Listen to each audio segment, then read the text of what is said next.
Parce que on peut inciter voilà, la personne à aller sur des groupes, on peut l'inciter à aller à des rencontres, et pourtant, on peut quand même rencontrer une résistance en face qui dit ça ne sert à rien.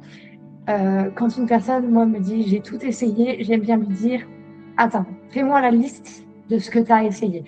Et souvent, on se rend compte que la liste, elle n'est pas si longue que ça. C'est Alors que derrière, on peut sortir des listes où voilà tout ce qui existe. c'est vrai. Et si aujourd'hui on essayait une chose, Je suis et complètement c'est d'accord. parfois juste dire de faire le premier pas et c'est une chose. Et si ça ne convient pas, on essayera autre chose ou on essayera d'une autre manière. Et on peut proposer de le faire ensemble. Voilà, chacun sa manière, chacun, mais c'est possible. Et la mettre devant cette réalité de tu dis tu as tout essayé, quelle est la réalité? Est-ce que tu as vraiment fait? Parfois, c'est un déclic. C'est vrai qu'on peut avoir essayé beaucoup de choses, mais peut-être pas tout. Et c'est peut-être dans ce qui n'a pas encore été tenté qu'on va trouver la solution. Louise, je t'en prie, vas-y.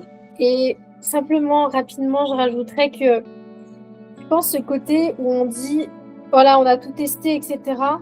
Je pense qu'en écoutant aussi Fanny, j'ai ressenti un peu comme, et je me suis mis un peu à cette place-là aussi, où je pense que parfois on a envie d'aller vite. L'humain est impatient et il a envie de tout faire tout de suite.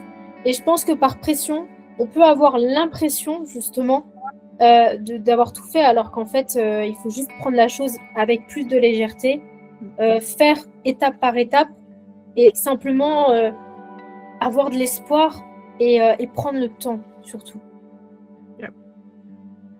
Merci beaucoup, Louise, pour cet ajout. Est-ce que quelqu'un a une autre question parmi les participants? Oui, moi je veux bien. Je vous en prie, allez-y, Marion. Alors c'est pas vraiment une question, mais moi j'aimerais bien avoir un peu à toutes vos astuces quand on a quand on a un coup de mou ou que justement on a cette envie irrépressible de manger qui arrive et sûrement pour gérer ses émotions ou autre.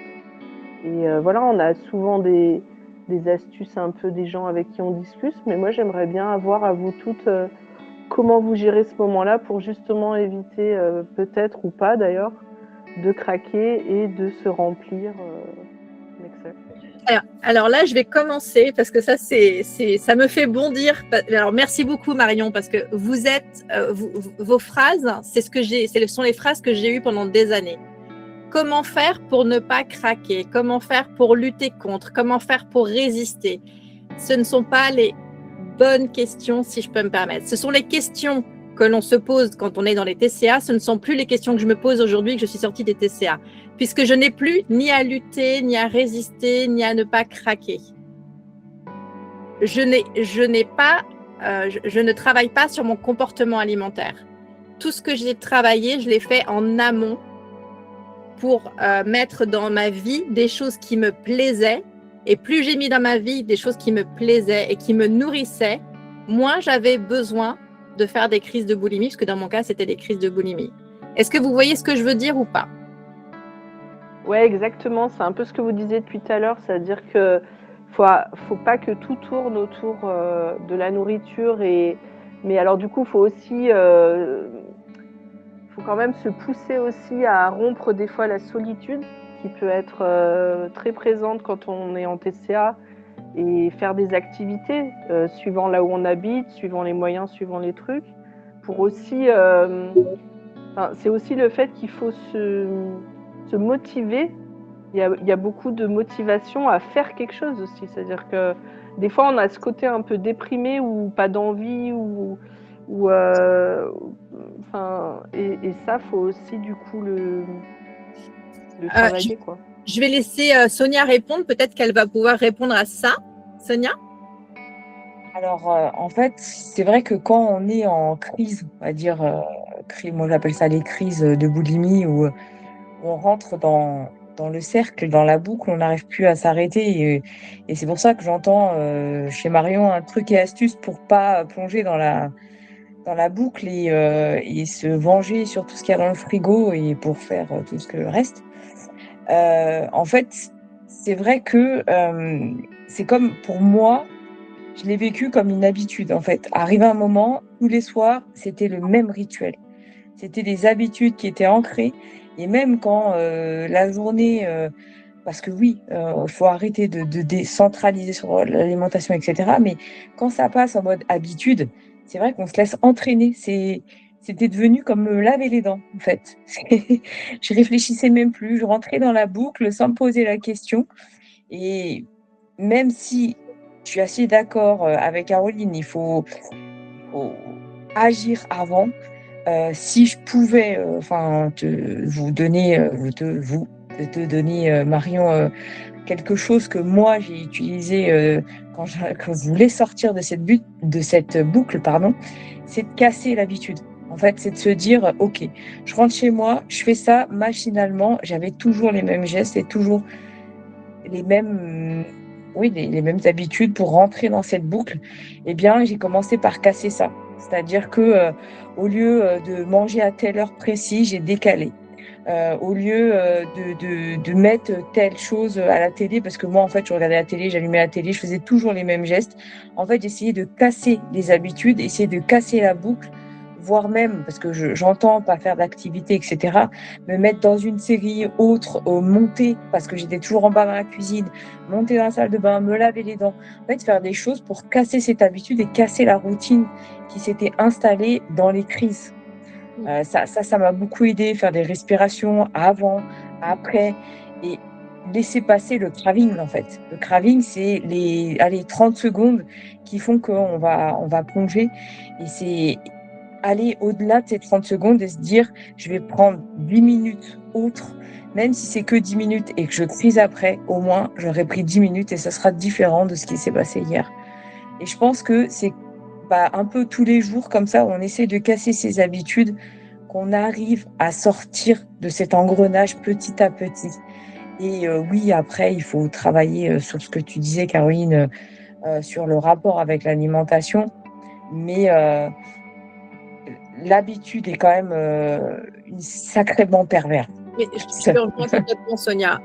En fait, le cercle vicieux, un cercle, ça se casse quand on rajoute quelque chose dedans pour casser le cercle. Donc, C'est ça. quelque chose, c'est important de rajouter quelque chose qui change vos habitudes. Il y a cette fameuse phrase que j'aime beaucoup, la folie, c'est de faire tous les jours la même chose et d'espérer un résultat différent, d'Albert Einstein. Changez une toute petite chose dans vos habitudes, un petit peu chaque jour, et vous allez voir déjà ce qui va se passer. Je vais laisser la parole à Christelle qui va peut-être pouvoir rajouter quelque chose. Oui, effectivement, vous avez dit des choses très intéressantes. C'est aussi c'est faire, comme disait Sonia, c'est apprendre aussi à faire des petits efforts pour casser ce qui est finalement une dépendance, hein. Le cerveau, il a appris à fonctionner comme ça pendant des années. On arrive, on a ses habitudes, c'est plus fort que nous. Et c'est ça qui est difficile, effectivement, c'est plus fort que nous. Parce que c'est pas nous qui réagissons, c'est directement cette envie irrépressible. Et c'est pouvoir reprendre nous-mêmes le pouvoir reprendre le pilotage de notre avion. Et ça demande parfois des petits efforts pour aller rechercher cet espace dans le cerveau de motivation, de plaisir, parce que finalement, on a tout en soi. Et on n'a pas besoin forcément de la nourriture pour combler tout ce manque dont vous parliez. On se sent seul, on se sent un peu déprimé, on se sent... et en fait, bah oui, c'est la nourriture avec les années qui ont pris ce rôle-là.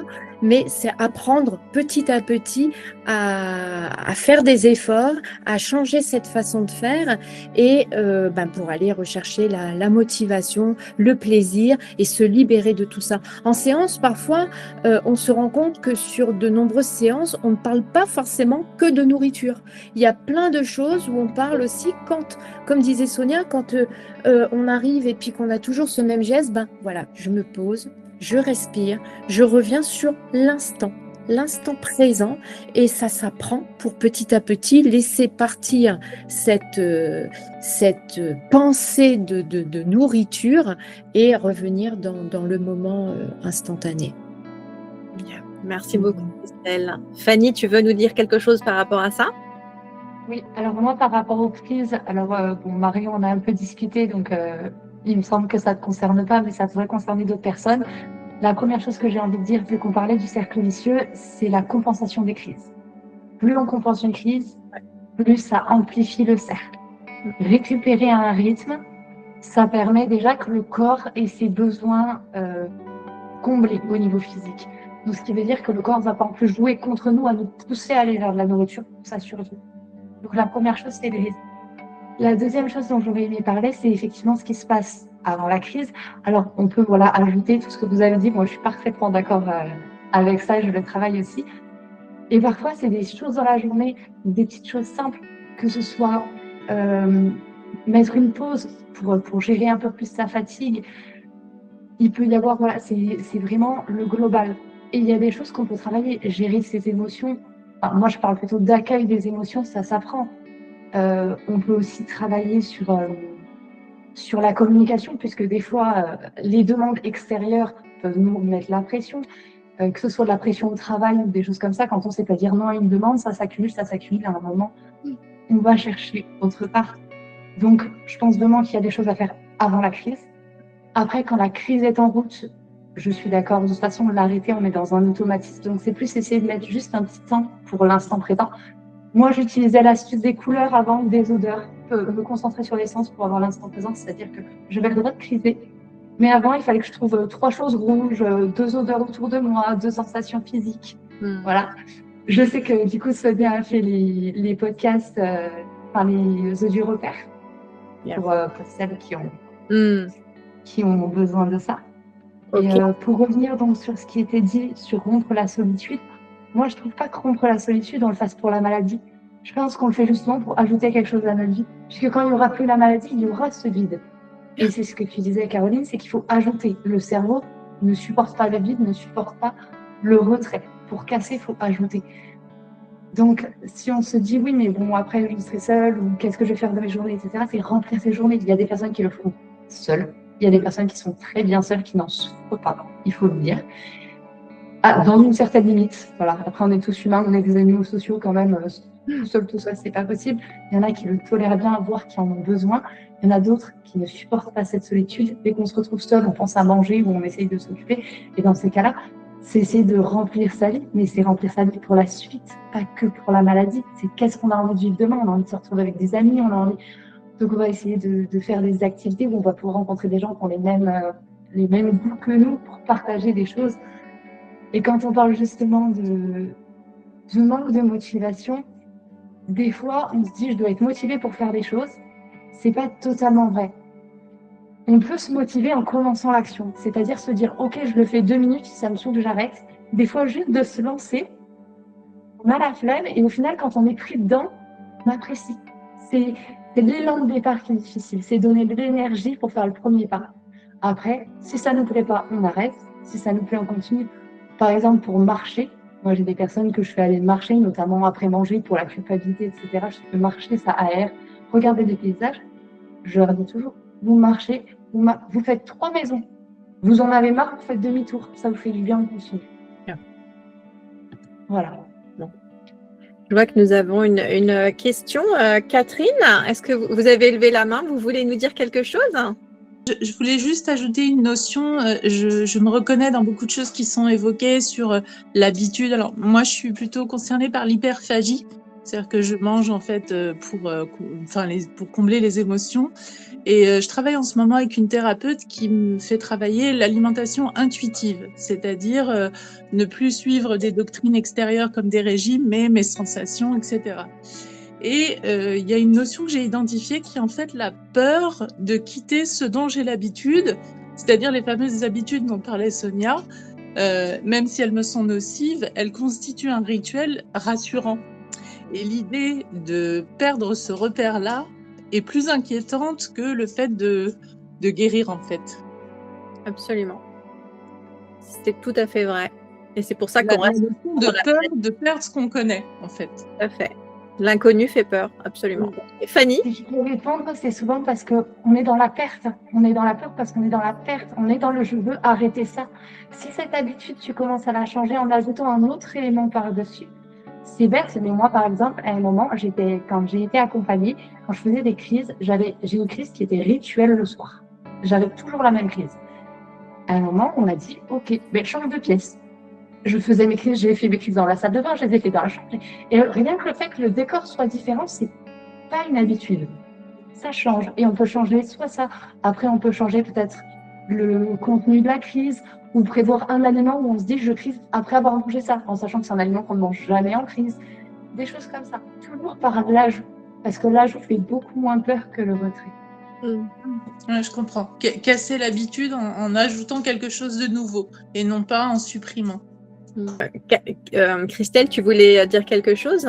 Oui, c'est tout à fait ça. Et puis, je veux dire, la peur de l'imprévu, la peur de changer, elle est normale. On a tous, quand quelque chose est nouveau, un peu cette appréhension. Et c'est vraiment travailler ça sur ces pensées qu'on a de limitantes, de peur et de faire, comme je disais tout à l'heure, oui, des petits efforts sur des petites choses du quotidien qui semblent rien. Parce que parfois, on me dit, oh, ça, il y a que ça à faire. Et quand parfois, oui, on le fait, on se rend compte que c'est pas un petit rien quand même. Comme tu disais, Fanny, il y a des petites choses qu'on bouge dans le quotidien, mais ce n'est pas des petits riens.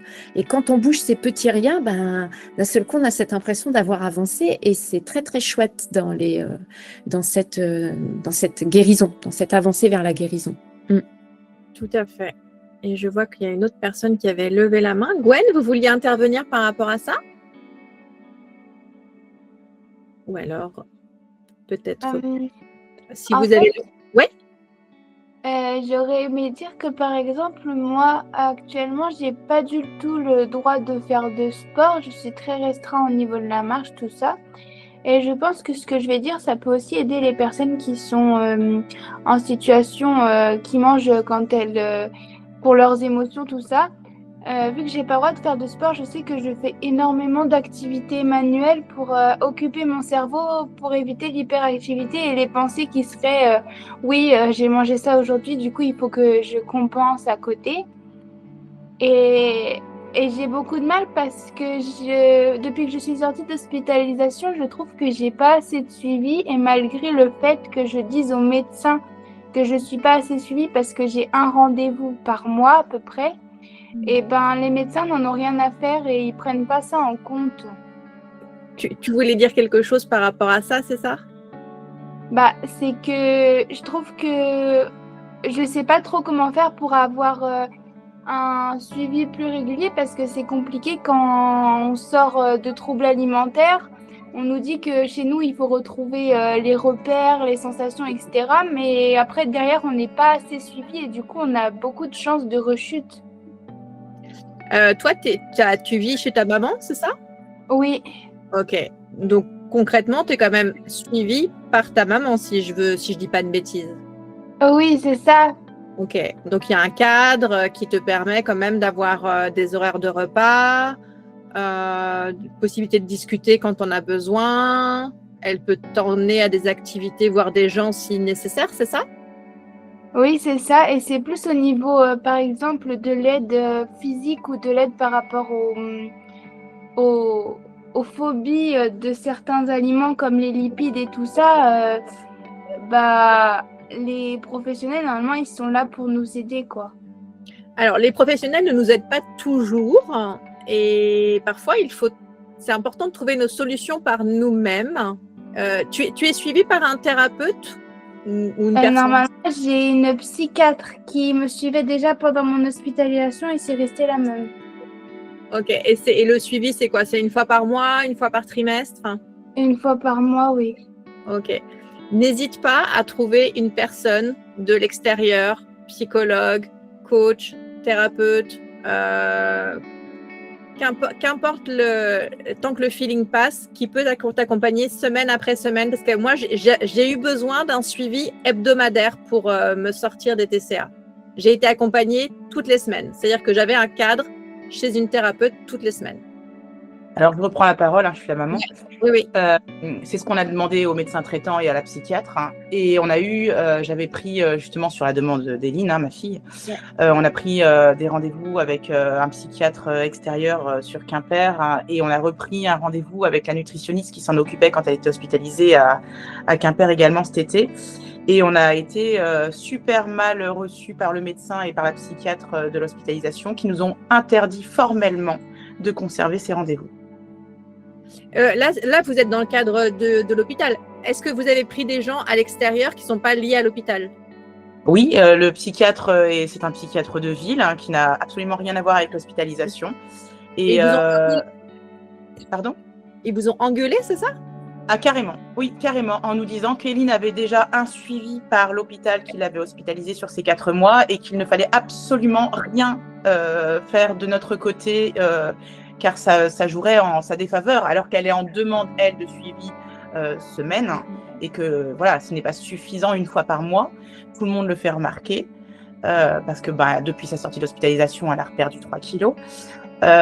Et elle est en demande et quand on prend l'initiative de lancer des recherches sur l'extérieur, on se fait rabrouer par les médecins qui nous suivent. Ok. Ouais, vas-y Christelle. Oui, effectivement, parfois, c'est pas toujours le cas, hein, mais je veux pas stigmatiser non plus, mais dans les hôpitaux, il y a parfois voilà cette idée que tout ce qui est TCA, ce qui est addiction, appartient aussi à la psychiatrie. Voilà, ça s'est fait comme ça avec le temps dans l'histoire de la psychiatrie. Après, ce que dit votre fille, c'est assez intéressant aussi quand elle parle d'hyperactivité et ce besoin de faire des choses. Effectivement, pour ne pas être happé par ses pensées, etc. Ça aussi, ce sont des choses qui, effectivement, à côté, comme le dit Caroline, de prendre quelqu'un à côté qui sort un peu de ce registre psychiatrique, etc., peut l'aider à comprendre ça. Parce que l'hyperactivité, c'est vraiment quelque chose qui mérite aussi d'être considéré pour qu'elle puisse continuer son cheminement de soins. C'est important ça, parce qu'effectivement, il y a toujours ces pensées. Donc, pour ne pas les avoir, eh bien, elle va avoir ce besoin de faire des activités manuelles, de sortir, bref, d'autres choses. Mais de considérer pour que tout ça puisse, qu'elle puisse continuer à faire des activités, mais pas être dans l'hyper. Je ne sais pas si... D'accord, donc si vous nous confortez dans le sens, on maintient ces rendez-vous qui sont nécessaires du coup à son équilibre selon sa demande, quoi. Alors, mais rien ne vous empêche, vous, de consulter des personnes aussi parce qu'elle est quand même en demande. Elle a quand même identifié des choses et dont elle a besoin. Là, elle exprime un besoin qu'il est important, oui, effectivement, de considérer, peut-être de continuer effectivement les soins avec les psychiatres, mais de vous écarter aussi et d'aller chercher un petit peu ailleurs. Oui, ça peut être. C'est vrai qu'on est partagé, voilà, entre le fait de suivre le protocole qui nous a été dicté. Et le fait d'écouter son enfant qui demande de l'aide et de se faire bloquer par des décisions de ceux qui la suivent déjà, quoi, du coup. Et ce qui se passe, c'est que... Si je peux me permettre, écouter ses besoins. Écouter ses besoins et continuer de pousser des portes qui puissent répondre à ses besoins. Parce qu'il y a des choses qui sont assez intéressantes dans cette hyperactivité qui est à considérer, Ouais, parce que du coup, ce qui se passe, c'est que non seulement c'est de l'hyperactivité, mais finalement, elle est dans un contrôle d'absolument tout. Exactement. À l'heure actuelle, le lever et pouvoir partir de la maison le matin, il doit se passer à peu près 3 à 4 heures pour se préparer, les cheveux, le maquillage, enfin tout devient obsessionnel, tout devient rituel. Exactement. Et ça demande effectivement dans ce qu'elle exprime à être déconstruit aussi. Ok, merci, ça nous conforte du coup, merci. Moi, je répéterai toujours, il faut s'écouter. Des fois, Si Oui, vas-y Fanny, je t'en prie. Alors par rapport aux hôpitaux, c'est vrai que moi parfois j'ai cette réticence aussi quand j'accompagne des personnes. Il faut savoir qu'on est plusieurs professionnels, qu'on n'a pas tous les mêmes points de vue, qu'on n'a pas tous les mêmes approches. En soi, il n'y a pas de mauvaise méthode, il y a des méthodes qui nous correspondent plus ou moins. Et parfois, voir plusieurs professionnels, il y en a un qui veut nous faire travailler quelque chose, un autre qui veut nous faire travailler quelque chose. Parfois, ça rentre un peu à conflit ou parfois, ça peut être trop. Et ça peut nous ralentir en se disant on n'arrivera jamais à tout faire ou des choses comme ça. Ou je ne comprends plus où on m'emmène, on me dit à droite de faire ci, à gauche de faire ça. On peut aussi s'embrouiller. Cependant, quand il y a un besoin et quand on estime que c'est pas assez, qu'on a besoin de plus, c'est hyper important d'écouter. Moi, ce que je vous conseille, c'est de chercher donc un suivi à côté qui correspondra avec l'hôpital. C'est-à-dire que ce suivi doit vraiment lui apporter un soutien et ça, il faut le vérifier ensemble. Se dire, est-ce que ça m'aide? Est-ce que c'est en accord avec ce que fait l'hôpital? Est-ce que ça va dans le même sens? Est-ce que je suis bien avec les deux en même temps? Si c'est oui, c'est parfait. Si c'est non, peut-être chercher une autre aide ou quelque chose qui correspondra peut-être plus à l'hôpital pour moins tout en mêler. C'est juste à ce niveau-là. Merci Fanny. Je voulais juste rebondir tout à l'heure, je voulais dire par rapport à la question de Marion et le cercle vicieux. Il y avait 2 questions que je me posais tout le temps au moment de mon sevrage, quand j'ai commencé vraiment à non seulement avant à ralentir les crises de boulimie, mais après à les arrêter complètement. C'était 2 questions qui sont: de quoi ai-je besoin là maintenant?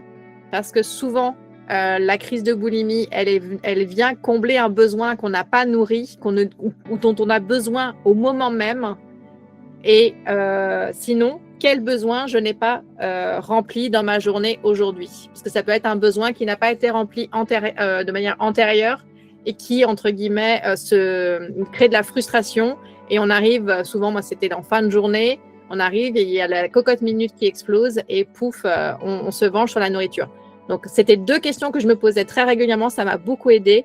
De quel besoin, de quoi ai-je vraiment besoin là, maintenant, tout de suite, quand je sens que le craving, tout à l'heure, je crois que c'est Sonia qui parlait de craving, commence. De quoi ai-je vraiment besoin? Si j'avais pas la nourriture, par exemple, qu'est-ce que j'utiliserais pour me réconforter, m'apaiser? Est-ce que c'est besoin de parler? Est-ce que c'est besoin d'être écouté? Est-ce que c'est besoin de communiquer? Est-ce que c'est besoin de toucher quelqu'un? Est-ce que c'est besoin de prendre soin de moi? Est-ce que c'est besoin de dormir? Est-ce que c'est besoin de faire une activité? Vraiment, quel est mon besoin au moment précis du craving? Et quel besoin je n'ai pas nourri dans ma journée qui font que j'ai accumulé des frustrations? C'est vraiment 2 choses importantes. Fanny, je t'en prie. Moi, je trouve que ces questions sont vraiment top avant, parce que souvent, c'est ce qui nous offre une alternative. Puisque quand on se dit de quoi j'ai besoin, j'ai besoin de quelqu'un, passer un coup de téléphone, c'est possible, ça peut arrêter une crise. Ouais. Cependant, on n'y pense pas toujours quand on est au milieu des crises. Enfin, juste avant une crise, on peut être vite emporté. Ces questions-là, elles sont possibles à se poser après. On peut apprendre à les poser après et au fur et à mesure, les ramener en amont. Tout à fait. De toute façon, se poser des questions, quel que soit le moment de la journée, c'est toujours une bonne chose. Ça permet de mieux se connaître et de mieux, d'agir et non pas de réagir, de ne plus être en pilotage automatique. Parce que finalement, le pilotage automatique, on se pose plus de questions, on fait quelque chose parce qu'on a l'habitude de le faire, c'est une routine. Et là, c'est vraiment de rentrer dans une nouvelle façon d'être et c'est de se poser à soi-même des questions. Oui, Marion, je vous en prie. Justement, c'était un peu ça, c'est-à-dire comme disait Fanny tout à l'heure, elle me connaît parce que je participe maintenant à ces groupes de parole et c'est vrai que je fais plus de crise de boulimie, je suis plus du tout dans les crises, dans le craving, etc. Mais par contre, il reste encore des fois, c'est vrai que vous avez dit tout à l'heure, faut pas que ce soit un combat, mais malgré tout, comme les habitudes et les schémas sont ancrés depuis plus de 20 ans, il reste encore le moment où dans une journée, heureusement pas tous les jours, comment j'accueille les émotions, les mêmes émotions que j'avais au moment où j'avais envie finalement de faire une crise, c'est-à-dire qu'il n'y a plus la nourriture, il n'y a plus les crises, mais il y a toujours ces émotions qui peuvent faire basculer. Je peux faire maintenant une crise vraiment, on va dire, une fois ou 2 dans l'année parce qu'il y a une forte émotion ou quelque chose. Et c'est justement ce genre d'astuce en fait que j'étais vraiment preneuse, c'est-à-dire que au moment où ça arrive, au moment les émotions comme ça un peu qui s'apparentent beaucoup quand même à des angoisses, on va dire. Parce que maintenant que j'ai arrêté, je suis plutôt maintenant en guérison et que j'ai arrêté de manger et de faire des crises pour finalement masquer des crises d'angoisse, de ce que j'ai appris avec ma thérapie. Des fois, il y a maintenant les sentiments d'angoisse qui ressortent que je ne connaissais pas avant. Parce qu'avant, je mangeais, donc je ne les ressentais pas. Et maintenant, je ressens des fois les angoisses qui montent parce qu'il n'y a plus la nourriture pour y répondre. Donc c'est un peu ça, c'est justement ce genre de petite astuce qui m'intéresse, de me dire quand ça arrive, qu'est-ce qu'on peut faire? Alors oui, si on peut, on va marcher, on fait quelque chose, on fait une activité, on change les idées. Mais pourquoi pas justement me poser 2 secondes et me dire alors de quoi j'ai besoin ou qu'est-ce que j'ai eu besoin aujourd'hui et tout. Et c'est justement ce genre de petits conseils. De quoi j'ai envie aussi à ce moment-là. Ça, je suis pas sûre d'arriver à y répondre, mais j'essayerai. Sur un quelque part et on passe devant. Alors, il y a plusieurs personnes qui ont levé la main. Fanny, tu voulais rebondir par rapport à Marion, c'est ça? Oui, par rapport à Marion, déjà, alors se poser la question, voilà, des besoins, etc. On n'est même pas obligé de le faire avant la crise, hein. Parfois, juste se le demander avant dans la journée, ça permet de répondre à un besoin. Comment je me sens? Est-ce que je suis pas fatiguée? Est-ce que ce soir, je prévois pas quelque chose de plus light? Ça, c'est possible. Et ensuite, quand on se dit de quoi j'ai envie, ou même quand c'est de la tristesse ou de l'angoisse, se dire, quand on ne sait pas de quoi on a besoin, qu'on ne sait pas répondre à cette question, déjà, c'est pas grave, se poser la question, c'est le principal. Si on n'a pas de réponse, on n'a pas de réponse. Et quand on n'a pas de réponse et qu'on en cherche une, on peut se dire, je sais que tu as des enfants, Marion, si ton enfant, ta fille te disait, maman, j'ai peur, qu'est-ce que tu ferais pour elle? Peut-être que tu la prendrais dans tes bras, est-ce que tu lui dirais des mots?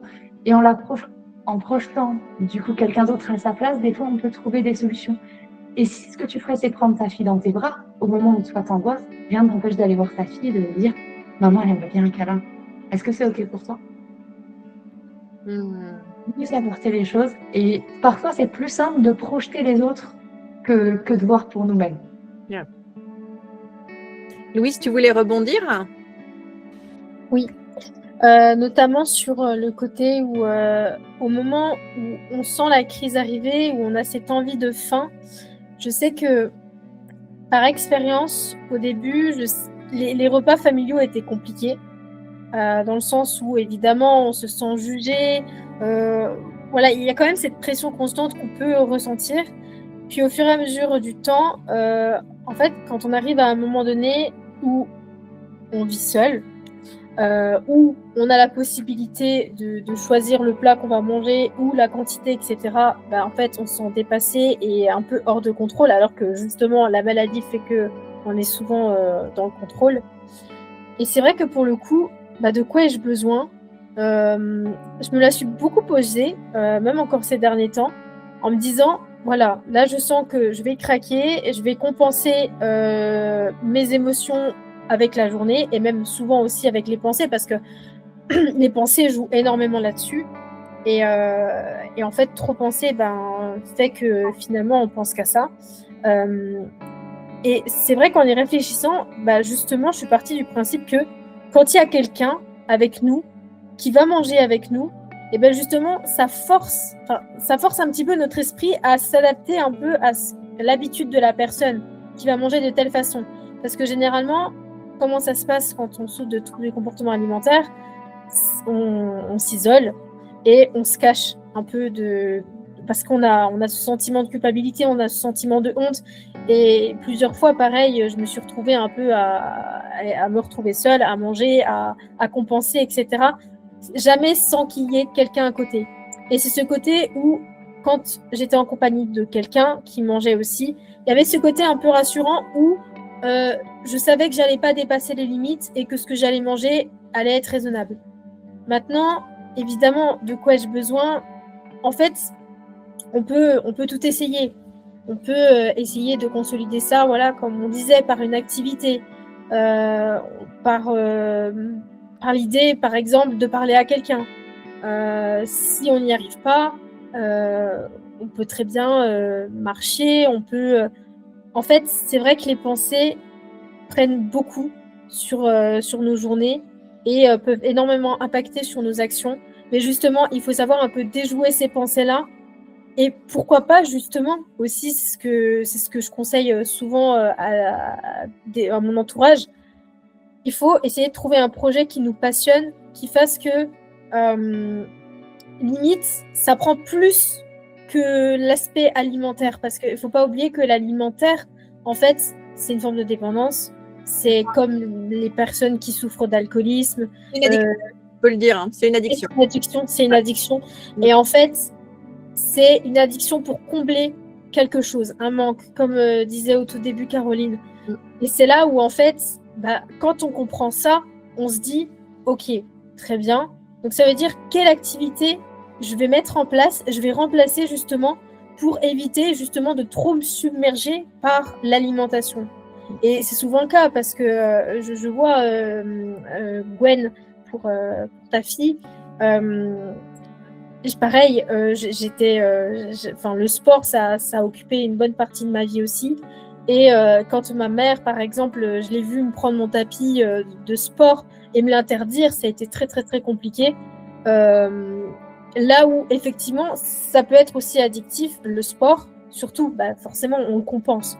Mais il ne faut pas oublier que, en fait, parfois, il y a plusieurs notions. En fait, il faut essayer d'équilibrer un peu tout ça.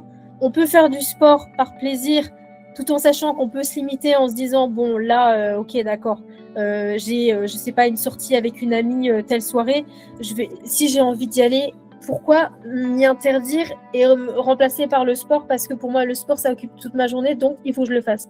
Non, en fait, il faut juste savoir un peu rééquilibrer un peu tes activités la journée. Et encore une fois, ça prend un petit peu de temps, mais en fait, faut juste être bienveillant envers soi-même. Et ça, c'est quelque chose que j'ai appris au fur et à mesure des années. C'est cette bienveillance qu'il faut s'inculquer à soi-même, qui fait que chaque petit pas est une étape de plus vers la guérison. Et c'est OK parfois d'avoir des jours où c'est pas forcément ce qu'on aurait voulu, on a encore ce sentiment un peu d'impuissance. Et en fait, il faut juste, déjà, le fait que vous comprenez, vous avez conscientisé que vous avez une crise, c'est déjà un début à tout. Parce que c'est dans ces moments-là qu'en fait, on essaie de comprendre nos mécanismes et quelles actions on va mettre en place pour lutter, ou même pas pour lutter, mais pour ajouter un petit ingrédient qui va faire que cette habitude va changer, comme disait Fanny tout à l'heure. Je vois que Catherine, vous avez levé la main. Et comme vous êtes participante, si c'est pour une question, peut-être pour rebondir. Alors, c'était pas sur une question, c'était sur le fait que la suggestion de se relier à soi et ses besoins quand on sentait une crise arriver, c'est tout à fait entendable, sauf que justement, on utilise la nourriture pour ne pas se relier à soi. Et que de nous demander de faire cet exercice d'introspection, alors je vous dis ça d'autant plus facilement que c'est ma thérapeute qui me le recommande, se relier à ses besoins, ses envies, se reconnecter. Pour moi, c'est un exercice qui est très difficile parce que probablement que le recours à la nourriture se fait pour ne pas faire cet exercice d'introspection. Et donc la solution est pour moi à l'origine presque du problème. Alors j'y m'essaye, je le fais, mais ce moment d'introspection finalement il est en contradiction avec le recours à la nourriture. Tout à fait. C'est pour ça que c'est important d'y aller par étapes. Tout à l'heure, Fanny le disait, on peut se poser les questions après la crise. Moi, effectivement, je suis d'accord avec Fanny. J'étais encore en train de faire des crises de boulimie et je me posais la question après, qu'est-ce que je pourrais faire la prochaine fois ou qu'est-ce qui m'est arrivé cette fois-ci? Donc déjà, c'est de conscientiser ce qui s'est passé, de repérer les déclencheurs, de repérer les émotions qui me mettent mal, de repérer les besoins que je n'ai pas nourris. Et quand on a conscientisé comme tout ça, après, il y a l'étape de l'observation. Je m'observe en train de faire quelque chose. Et ensuite, on peut passer à l'étape d'action. Mais effectivement, je vous rejoins complètement, Catherine. C'est pas le plus facile. C'est pour ça que c'est important de le découper par étapes. Absolument. Chaque chose en son temps. Alors, il y a Fanny et Christelle, vous avez toutes les deux les mains levées. Christelle l'avait avant. Moi, je rebondirai après sur Catherine. Vas-y, Christelle. Merci Fanny.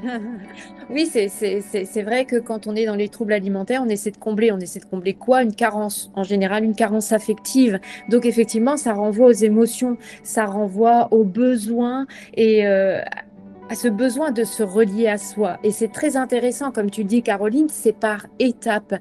Mais et justement, dans ces étapes très liées aux émotions, soit on les tient à distance, soit on les mange, mais c'est à chaque fois ça qui revient.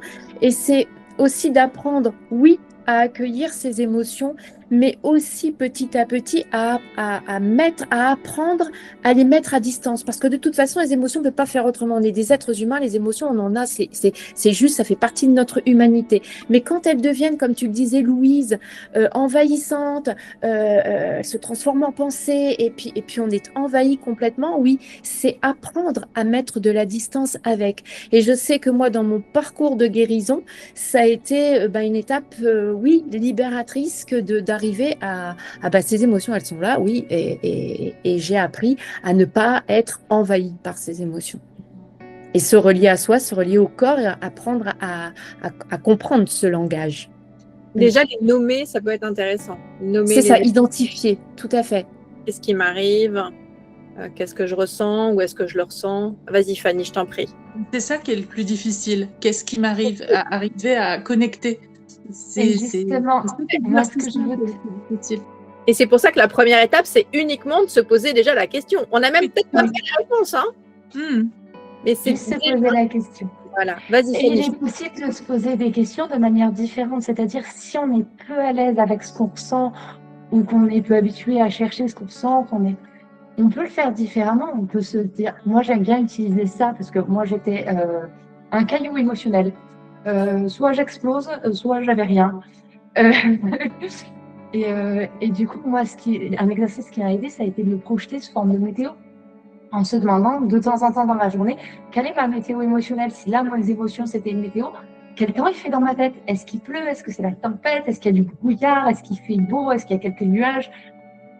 Moi, j'ai utilisé cette technique-là et on n'est pas obligé de le faire sur le moment de la crise. Donc, on n'est pas obligé de vivre ça. La première étape, c'est pas forcément de le faire au moment où c'est difficile. On peut d'abord se poser la question le matin après le petit déjeuner. Et après, au fur et à mesure, si on est plus à l'aise avec l'exercice, essayer de nommer l'émotion, essayer peut-être de donner une intensité ou le faire à un moment où c'est un peu plus compliqué. Voilà, c'est vraiment, mais vraiment, comme le disait Christelle tout à l'heure, c'est vraiment petit bout par petit bout. Et il n'y a pas besoin de faire beaucoup. J'ai un enfant qui grandit, quand on vit avec lui, on ne le voit pas grandir. On le voit quand il ne rentre plus dans les vêtements. C'est exactement pareil pour moi quand on essaye de changer quelque chose ou d'apporter quelque chose de nouveau. Dès que ça va être nouveau, le cerveau va avoir peur. Le cerveau a besoin de rationaliser, il a besoin de logique, il a besoin de repères. Et dans notre quotidien, en soi, il sait que même quoi qu'il se passe, il peut gérer si ça ne bouge pas. Et dès qu'on bouge, c'est se dire, je ne sais pas ce qui va se passer. Et alors le cerveau, il faut savoir qu'il a une capacité magnifique. Il se prend pour Steven Spielberg et il fait des films. Pourtant, se dire, c'est un film, c'est mon cerveau qui m'envoie ça, mais actuellement, là, tout de suite, il ne se passe rien dans ma réalité. Et du coup, pour rassurer le cerveau, parce que le but n'est pas non plus d'être toujours en état d'alerte, et ça, souvent on dit, j'essaye de guérir, mais j'ai tenu, et à un moment je craque, mais à un moment c'est trop dur, on veut trop en faire tout de suite, on veut aller trop vite. Voilà, les choses petit à petit, et millimètre par millimètre, les enfants deviennent grands. Tout à fait. Sophie, tu voulais rajouter quelque chose? Ouais, avec le micro, c'est mieux. Ouais, je voulais dire aussi peut-être se demander, parce qu'en fait, on a appris à se déconnecter de soi. C'est un apprentissage qu'on a mis en place pour se protéger quand on était enfant. Et pas réussir à se reconnecter là maintenant, aujourd'hui, c'est aussi une sécurité. Et se demander peut-être pourquoi, qu'est-ce qu'on ne veut pas aller voir? En quoi ça nous sécurise de ne pas se connecter avec soi? Est-ce qu'on a peur de ne pas être si parfait que ce qu'on voudrait l'être? Est-ce qu'il y a une image à renvoyer? Toutes ces petites choses en fait, qui pourraient nous mettre en insécurité si vraiment on allait voir de quoi on est fait réellement. Mais pour rassurer tout le monde, on a tous des zones d'ombre, des endroits qu'on n'aime pas trop, et c'est normal. Mais c'est ce qui fait aussi la beauté de l'être humain, c'est qu'on n'est pas tous pareils et qu'on n'agit pas tous de la même façon. Et moi, je pense que être revenu à moi et même aller explorer mes zones d'ombre, mes zones désagréables, ça m'a permis justement de m'appuyer sur tout ce qui me plaisait pour pouvoir m'expanser et être solide sur mes appuis pour pouvoir affronter tout le reste derrière et me dire, mais en fait, j'ai plus besoin de me mutiler, entre guillemets, pour pouvoir vivre correctement, me sentir vivante et exister. Tout à fait. Gwen, je vois que vous avez la main levée. J'aurais aimé réagir sur le fait qu'il faut beaucoup écouter ses ressentis pour pouvoir se rendre compte des choses. Parce que quand j'étais en dénutrition, mon corps m'envoyait énormément de signaux et je les écoutais pas forcément. Il m'envoyait aussi des signaux à travers de mes rêves ou de mes cauchemars qui se résumaient que à la nourriture tout le temps. Et on m'a aussi partagé le fait que si notre cerveau réagit comme ça, c'est vraiment pour nous faire part qu'on est vraiment dans le besoin de manger et qu'il faut arrêter de se restreindre. Et si on ne s'écoute pas, personnellement, je sais que quand j'étais en dénutrition, mon cerveau était tellement mal nourri que j'arrivais pas à me rendre compte des choses. Et pendant mon hospitalisation, je me suis vraiment rendu compte que mes comportements, ils paraissaient, comment dire, un petit peu bêtes aux yeux des autres parce que j'avais des réactions que personne n'a. Je pouvais compter la quantité de nourriture alors que personne ne fait ça habituellement. Non, justement, je revenais sur le fait qu'on écoute peu nos besoins, mais c'est pas. Pour moi, c'est l'environnement qui est aussi responsable de ça. Je veux dire, aujourd'hui, on est quand même capable de dire à un enfant à l'école, tu fais pipi aux récréations et pas en classe. Parce que, en fait, c'est à nos besoins de s'adapter à notre vie et pas à nous de répondre à nos besoins. Et ça, je trouve que on l'a perdu. D'ailleurs, justement, quand on parle de perfection, de perfection, comme tu disais, Sophie, là, il y a la notion de mérite qu'on a eue avec l'école, qu'il peut y avoir dans la religion. En fait, on est bercé dans tout ça. Donc, ça ne nous aide pas. Et oui, on peut facilement rentrer dans certains issues. Et pourtant, j'ai envie de dire, parfois, explorer nos zones d'ombre, parce que je voulais revenir dessus, ces zones d'ombre qui nous font peur, je trouve que c'est là où se cachent nos forces. Par exemple, je pense à une personne que j'ai accompagnée qui me disait toujours que je ne suis pas assez bien. Jusqu'au moment où mon amie le doigt dessus, elle m'a dit, moi, je ne suis pas une personne sociable, je suis toujours timide, etc. Les gens sociables, je les admire, je n'arriverai jamais à être comme ça, je ne peux pas, etc. Et elle me disait, donc je serais introvertie, je ne serais pas la personne que je rêve d'être. Et pour elle, c'était un défaut.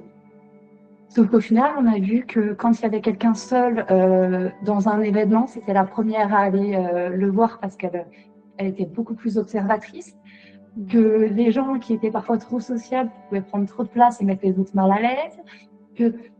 En fait, il faut se dire que les qualités ont des défauts et les défauts ont des qualités. Moi, je pense qu'une pièce, elle a deux côtés. Il y a un côté pile, un côté face. Et d'ailleurs, même dans la gestion des émotions, souvent, on se concentre d'un seul côté de la pièce. Et c'est toujours intéressant de se dire, est-ce qu'il n'y a pas quelque chose de l'autre côté? Sans forcément avoir de réponse. Parfois, il y a des réponses qu'on a bien plus tard. Pour donner un exemple qui parle, quand j'ai perdu ma maman, je n'avais pas d'autre côté. C'était simplement un enfer. Aujourd'hui, si je n'avais pas perdu ma maman, je n'aurais jamais claqué la porte de chez moi à 18 ans. Je n'aurais pas rencontré le père de ma fille, il n'aurait pas ma fille. J'aurais peut-être eu d'autres choses, tout aussi bonnes ou tout aussi mauvaises à voir. Mais ça a été un tournant dans ma vie et aujourd'hui, ça m'a appris à fonctionner seule, ça m'a appris à être indépendante puisque à l'époque, j'ai pas eu le choix. J'en ai quand même retiré des choses. C'est pas quelque chose de facile, c'est pas quelque chose que j'ai aimé vivre, mais il y a toujours un autre côté.